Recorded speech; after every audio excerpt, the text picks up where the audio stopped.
Hello everyone and welcome back to my YouTube channel with another useful and informative video. So guys, in this video I'm going to show you how to fix unable to check for update issue on your Apple device while downloading and installing the latest updates.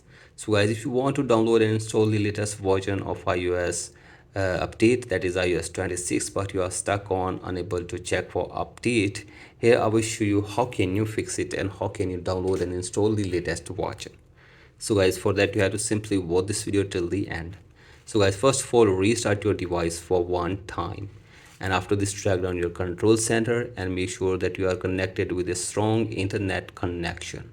So guys, do this, and after this go back and then go to settings and then scroll it below and go to screen time, and from here scroll it below and tap on content and privacy restrictions and turn off the toggle for content and privacy restrictions from here.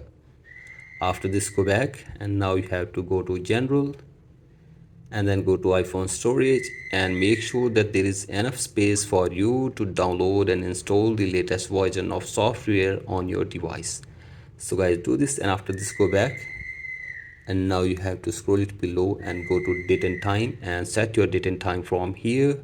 Then go back and tap on language and region, tap on region and select your country or region correctly. After this go back and tap on VPN and device management and make sure that there is no connected VPN on your device.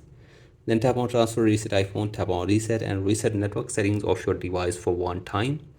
After this go back and go to the software update, and from here tap on automatic updates and turn on all these toggles. So I simply turn on all these toggles, and after this go back and go to beta updates, and from here check this to iOS 26 developer beta and then go back, and now you will be able to download and install the latest version iOS 26 on your device very smoothly.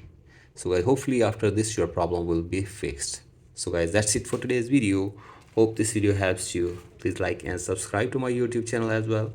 Thank you.